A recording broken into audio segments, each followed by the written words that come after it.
This is a story about a group of soccer players in Thailand that get stuck inside a flooded out cave and the rescue effort that follows. The moral of the story is just don't go into caves. If you go exploring in a cave, you are one flashlight battery or one smartphone battery away from being in complete darkness.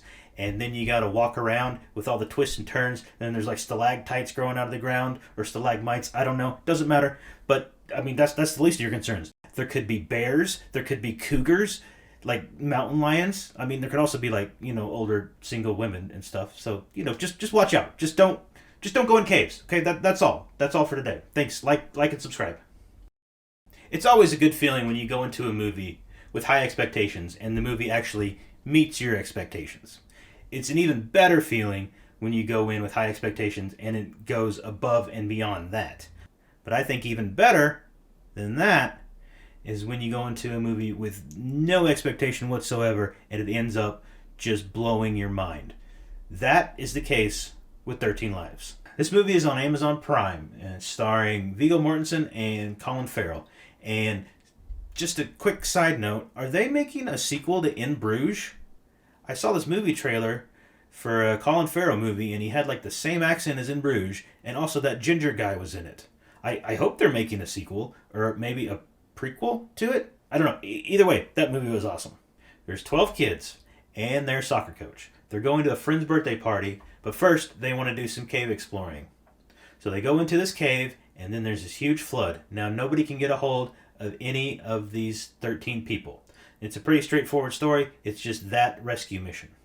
Now this goes on with them in the cave for about a week, and at this point there's cave divers from all over the world who've shown up to help. Two of those divers are Colin Farrell and Viggo Mortensen's characters.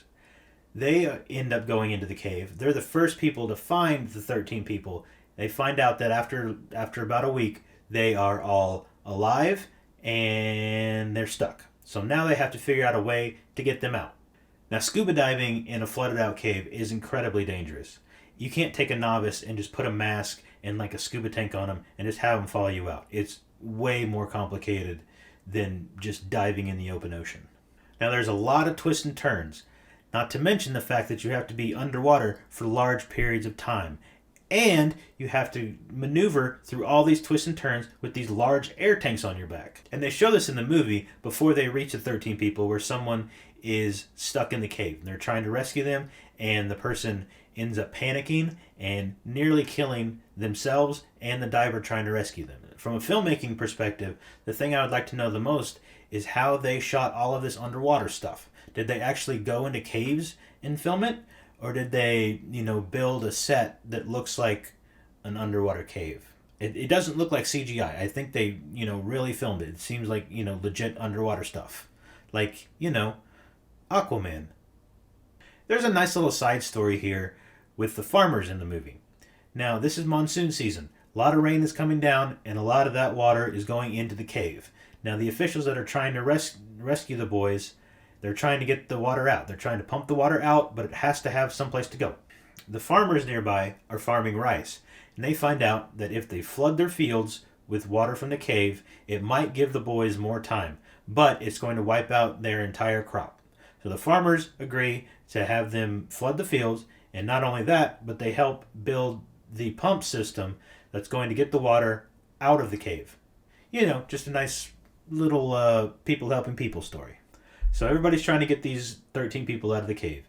Viggo Mortensen and Colin Farrell make a call to another one of their diving friends. It's not Tom Hardy. I keep wanting to call him Tom Hardy, but it's not. It's this guy. Not Tom Hardy is a specialist. I'm not going to say what kind of specialist because it's kind of going to ruin it, but when I found out what kind of specialist he was, the whole movie just kind of goes up a notch. And it's like, oh my God, you're going to try to do what now? And from this point on, the movie is just can't miss stuff. This is a definite recommend. I give it 4 out of 5. It is streaming on Amazon Prime. It's a Ron Howard movie, and generally, he makes pretty good stuff. Another thing I didn't think about with the caves is the bats. There's bats everywhere, and there's also like weird bugs in there that can like eat your skin. I think. Maybe, probably. I don't know. Just don't go in caves.